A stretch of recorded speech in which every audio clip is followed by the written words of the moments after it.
Здравствуйте, в эфире информационный выпуск Амшикшара. Сегодня в программе «Почему абхазские помидоры не пропускают в Россию?» Специальный репортаж программы. Чувашия нам интересно. ТПП Абхазии и Чувашии подписали соглашение о сотрудничестве. Мы знаем, можем, создадим. Шамиль Азмова принял участников группы школы Абхаза-2016. 9 мая отмечается 71-я годовщина победы советского народа в Великой Отечественной войне. В Абхазии пройдет ряд мероприятий, посвященных этой знаменательной дате. В частности, 6 мая в Министерстве обороны состоится торжественное мероприятие с приглашением ветеранов. 9 мая, в День Победы, в 10 утра начнется церемония возложения венков у памятника неизвестному солдату. Затем там же митинги и прохождение торжественным маршем подразделений Минобороны Абхазии, подразделений пограничного управления ФСБ России в Абхазии, колонны «Бессмертный полк». С 3 часов дня мероприятия переместятся на набережную у колоннады, где пройдут выступления детского инструментального ансамбля «Каданс», концерт квартета у колоннады и выставка и пленэр работ детской художественной школы. Электронная книга памяти создана на сайте Московской абхазской диаспоры к празднованию Дня Победы. Главная цель проекта – увековечить память о наших героях, собрать информацию о ветеранах Абхазии. В разделе «Бессмертный полк. Абхазия» содержится информация о ветеранах из Абхазии, принявших участие, погибших и пропавших без вести в период Великой Отечественной войны и послевоенный период. Всю информацию о ветеране, фото, краткая биография, звания, награды, место захоронения вы можете отправлять на электронный адрес, который вы видите на вашем экране. Премьер-министр Артур Микваби отметил свой день рождения. Президент Рауль Хаджимба поздравил председателя правительства. Опытный руководитель, государственный деятель, экономист, хорошо знающий практическую работу. Вы вносите весомый вклад в развитие абхазского государства, повышение уровня жизни наших граждан. С деятельностью возглавляемого вами правительства граждане связывают надежды на качественное улучшение положения дел в различных сферах жизни. Именно на это направлены ваши усилия, которые, уверены, впредь будут приносить ощутимые результаты, отмечается в поздравлении президента. Председатель правительства Российской Федерации Дмитрий Медведев поздравил премьер-министра Республики Абхазия Артура Микваби с днем рождения от имени правительства Российской Федерации и от себя лично. Хотел бы отметить ваш вклад в развитие российско-абхазских отношений, дружбы, добрососедства и партнерства. Убежден, что активная совместная работа по линии правительств наших стран будет способствовать реализации перспективных проектов в торгово-экономической, инвестиционной, культурной и других областях, отмечается в частности поздравление Дмитрия Медведева. Поздравил Артура Микваби и помощник президента Российской Федерации Владислав Сурков. Президент Рауль Хаджимба подписал указ об освобождении Астамура Абба от должности заместителя руководителя администрации президента, согласно поданному заявлению. 2 месяца агрофирма «Эдель» по выращиванию помидоров не может вывести свою продукцию на территорию России для ее реализации. Российские таможенники не пропускают томаты, даже несмотря на наличие всех разрешительных документов. Предприятие терпит убытки и просит помощи у государства. Почему абхазские помидоры не пропускают в Россию, разбирались наши корреспонденты. Смотрите специальный репортаж Елены Лолуа.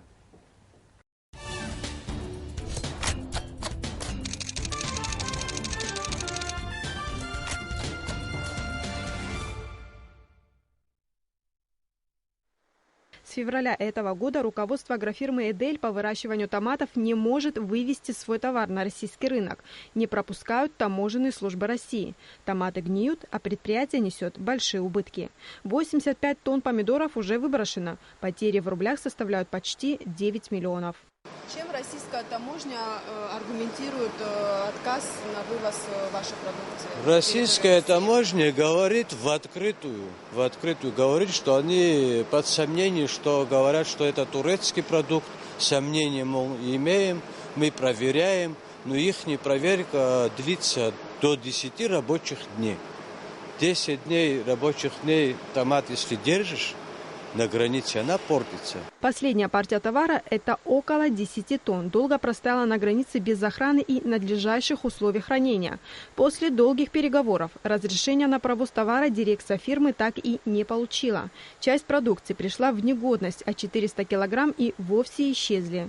Сотрудники агрофирмы занимаются сортировкой овощей, отделяя испорченный товар. 20 числа апреля последняя машина. Мы отправили 10 700 без 2 килограмм. Простояло 8 дней, сгнил наш помидор там и отправили обратно.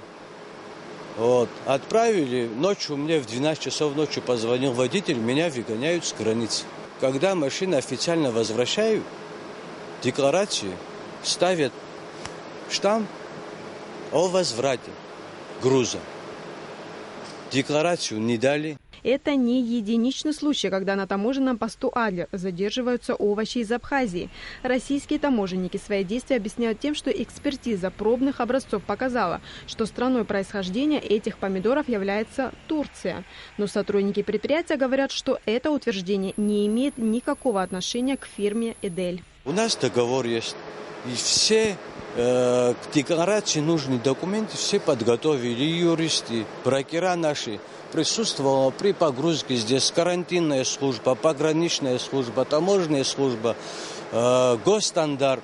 Все присутствовали наши органы, которые есть в Абхазии. Здесь запломбировали. Ахрам Аршан говорит, что представители российской таможни и Россельхознадзора приезжали на предприятие, знакомились с производством и его объемами, убедились в наличии разрешительных документов, подтверждающих качество товара и страну производителя. Здесь бывал замначальника поста ПСО, российская сторона имеется, Чемов Юрий есть такой, лично приезжал сюда в феврале месяце.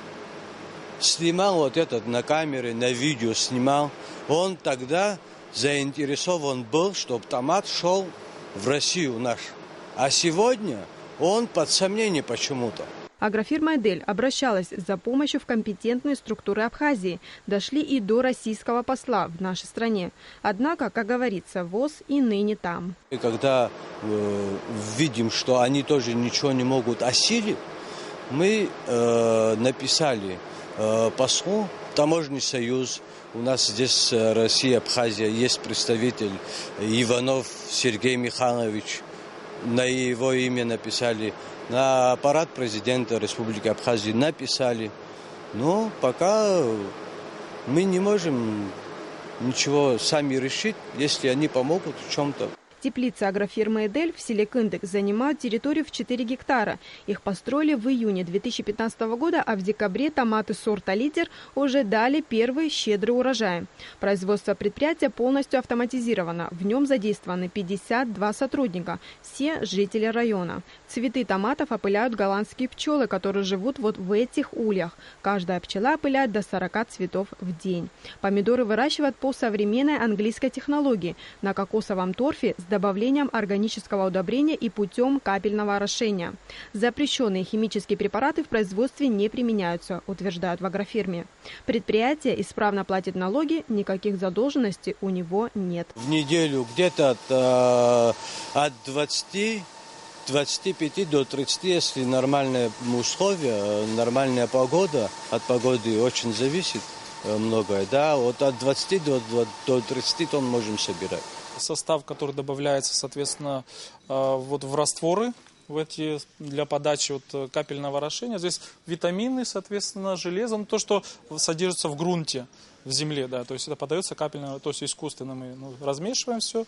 В Абхазии 3 теплицы по выращиванию томатов. В Кындык, Адзюбже и Пицунде. Все ориентированы на российский рынок сбыта. Однако из-за некоторых недобросовестных предпринимателей, которые провозили вместе со своим турецкий товар, под подозрение попали все экспортеры. Действительно, с недавних пор такая проблема у нас возникла. И возникла эта проблема благодаря некоторым нашим коммерсантам, которые пытались вывести турецкую продукцию под видом абхазской. Вот. И они были задержаны на границе, хотя их об этом предупреждали, что не стоит это делать, и не раз предупреждали, и что это аукнется для наших производителей в самом негативном свете. Так оно и получилось, к сожалению. По просьбе производителей сотрудники Министерства сельского хозяйства выезжают на место и проверяют принадлежность товара. Только после этого в министерстве дают письменное подтверждение, что это продукция местного производителя. Этой проблемой занимается, я насколько знаю, руководство нашей страны, и президент, и премьер занимается. Но Минсельхозу пока никаких поручений по этому поводу не было. Ну, если поручение какое-то будет, мы, естественно, этим будем заниматься. В агрофирме «Эдель» рассчитывают, что государство поможет разрешить проблему с экспортом томатов, и они смогут вновь поставлять свой товар на российский рынок. Елена Лула, Беслан Джинджоля, Абхазское телевидение.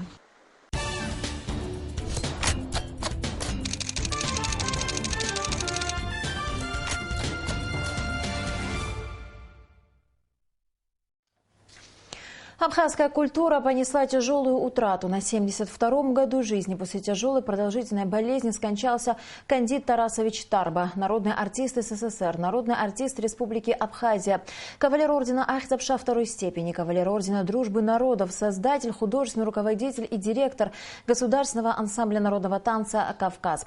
Президент Рауль Хаджима выразил соболезнования в связи с кончиной выдающегося артиста.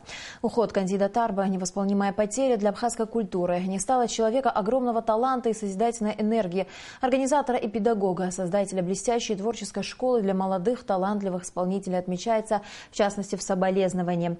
Распоряжением премьер-министра Артура Микваби создана правительственная комиссия по организации похорон Кандида Тарба под председательством первого вице-премьера Шамиля Адзенба. Гражданская панихида состоится 5 мая в Сухуме в доме учителя. Траурный митинг начнется в 13 часов дня. Похоронят Кандида Тарба 5 мая в его родном селе Мок. 2 мая герою Абхазии, кавалеру ордена Ахтапша первой степени, генерал-лейтенанту Сергею Дбар исполнилось бы 70 лет. В четверг, 5 мая, в Абхазской государственной филармонии имени Гумба состоится юбилейный вечер, посвященный памяти легендарного воина. Состоится вечер памяти Сергея Платоновича Дбар, выдающегося военачальника, человека с высшим академическим военным образованием, который внес огромный вклад в победу, в военную победу. Человек, который с первого дня начала войны находился на передовой, и человек, благодаря которому была успешно проведена Гагрская военная операция по освобождению нашей территории вплоть до Псоу. Освобождение Сухума, был одним из тех, кто составлял план военного наступления в июльской операции, в сентябрьской операции. Человек с огромными заслугами. Это был очень талантливый человек, настоящий полководец. Он пользуется огромной популярностью в народе. И мы очень хотим, чтобы ветераны войны, ветераны национально-освободительного движения, представители нашей интеллигенции, представители различных общественных движений пришли и приняли участие в чествовании Сергея Платоновича Дбар. Пройдет это мероприятие в Государственной филармонии. В Сухуме прошла двусторонняя встреча торгово-промышленных палат Республики Абхазия и Республики Чувашия с участием предпринимателей, в ходе которой было подписано соглашение о сотрудничестве. Затем членов чувашской делегации принял премьер-министр Артур Микваби. В конференц-зале гостиницы «Атриум Виктория» состоялась двусторонняя встреча ТПП Республики Абхазия и ТПП Республики Чувашия с участием предпринимателей. Президент ТПП Республики Абхазия Геннадий Гагуля подчеркнул, что Абхазия придает важное значение дальнейшему развитию взаимовыгодных торговых, экономических и научно-технических связей с Чувашией, не стремится к развитию прямых торгово-экономических связей между хозяйствующими субъектами. Вместе с тем, с сожалением констатировал, что если объем импорта из Чувашии в Абхазию составляет примерно $95 тысяч ежегодно, то из нашей страны экспорта нет вообще. Необходимо приложить усилия, чтобы контакты стали двусторонними, подчеркнул Гагуля. К сожалению, у нас какая-то однобокая связь. Поэтому, я думаю, мы должны приложить многие разные усилия, чтобы контакты были взаимны. В свою очередь, президент ТПП Чувашии Игорь Кустарин отметил, что визит делегации носит ознакомительный характер с целью установить дружеские отношения с Абхазией для дальнейшего выявления взаимовыгодных направлений сотрудничества. Мы приехали сюда с разными намерениями, но одно из них, я думаю, вы все понимаете, это посмотреть, вообще сказать, что, как вы живете, как идут дела, установить дружеские взаимоотношения и посмотреть, чем мы можем быть полезны друг другу, какие контакты, так сказать, можно развивать. Гости представили фильм о своей республике и провели презентацию достижений основных отраслей и предприятий Чувашии. Соглашение о сотрудничестве между ТПП двух республик подписали президент ТПП Республики Абхазия Геннадий Гагуля и президент ТПП Чувашской республики Игорь Кустарин. В этот же день делегацию из Чувашии принял премьер-министр Абхазии Артур Миквабия. Премьер подчеркнул, что наша страна всегда открыта для сотрудничества, и Чувашия в этом смысле представляет собой большой интерес. Рады сотрудничать с вами, найти точки соприкосновения в разных областях. Мы можем вы знаете, что у нас есть. Мы можем вам предложить много то, чего у вас нет. Вы можете нам предложить то, что у вас есть. У нас есть большой договор с Российской Федерацией, где прописаны достаточно много и обязательств, взаимных обязательств и перспективы развития. И со всеми регионами Российской Федерации мы работаем. В завершении встречи стороны обменялись памятными подарками. Деловой визит делегации ТПП Республики Чувашия продлится до 7 мая.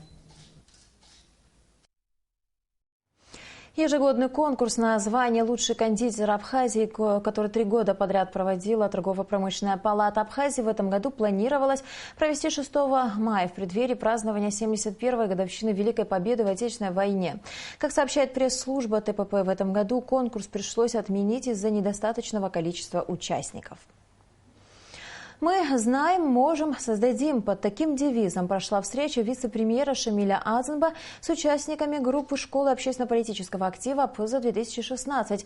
Ребята рассказали о планах осуществить социальный проект, главной целью которого станет помощь малоимущим многодетным семьям Абхазии. Подробности расскажет Низ Фаршпа. Эти 10 молодых людей – одна группа школы общественно-политического актива ПЗ-2016. Всего их было 8, и у каждой свое направление, своя идея, свое видение реализации задуманного. Всех их объединяет желание улучшить жизнь в стране. Вы просто увидите реальный мир. Он не всегда очень красив в цветах, да, иногда бывает там и другого рода тоже момент, который вам не понравится. Просто вы должны быть морально к этому готовы. У вас, главное, должна быть цель, и вы должны упорно к ней идти. Самое главное, вы поймете после этого, стоит ли вам иметь свою, или вам надо будет просто дружно, плечо в плечо, встать с кем-то из тех, кто уже работает. Вот это самый главный для вас вопрос. Если вы сделаете и решите, что вы должны быть и можете, ребята, мы, например, вот в на этом этаже, да, и там пониже, и вот комитет по молодежи, мы все сделаем для того, чтобы у вас что-то получилось. Осуществить социальный проект ребята собираются путем проведения аукциона различных работ, а собранные средства планируют направить в благотворительные фонды. Изначально идея проведения аукциона в определенно обозначенном месте со временем трансформировалась, и ребята решили аукциону быть, но в интернете. Речь не идет о создании какой-либо организации, решением всех вопросов будет заниматься рабочая группа. Молодых людей в данном случае объединяет одна цель – творить добро. Целью является нашей рабочей группы, то есть помочь таким же вот этим организациям, тот же фонд Ашана, тот же Кераз. То есть мы видим эти проблемы, мы знаем эти проблемы, мы хотим содействовать, мы хотим созидать, и мы хотим им помогать. Пока еще не все детали учтены. Над многими нюансами будущего проекта ребятам еще придется поработать. Главное, есть понимание того, что надо делать и как. И есть помощники – Госкомитет по молодежной политике. Низ Фаршба, Астамур Гошба, Абхазское телевидение. Международный фонд АПСНА передал в дар Тхорчалскому гуманитарно-промышленному колледжу компьютерную технику. 6 лет в этом учебном заведении не функционировал компьютерный класс, а уроки информатики проходили без практических занятий. 4 новых компьютера призваны изменить ситуацию к лучшему. В 2004 году Роза Тумбаева, специальный представитель генерального секретаря ООН в Абхазии, передала Тхорчальскому колледжу нашему 10 компьютеров, бывших в употреблении. На их базе был создан компьютерный класс. Вот. Здесь проводились занятия по информатике, а также были организованы курсы компьютерной грамотности для населения. Но с течением времени компьютеры пришли в негодность. На 6 лет назад компьютерный класс был закрыт. Фактически информатику мы преподавали чисто теоретически. Мы очень рады, и я думаю, что компьютерный класс будет возрожден. К великой радости наших студентов, преподавателей. И в завершении выпуска о погоде.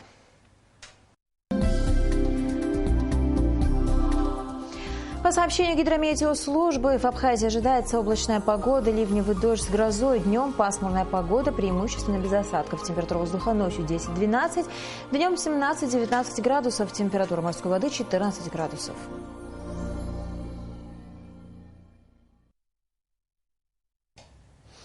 На этом наш выпуск завершен. До скорых встреч в эфире.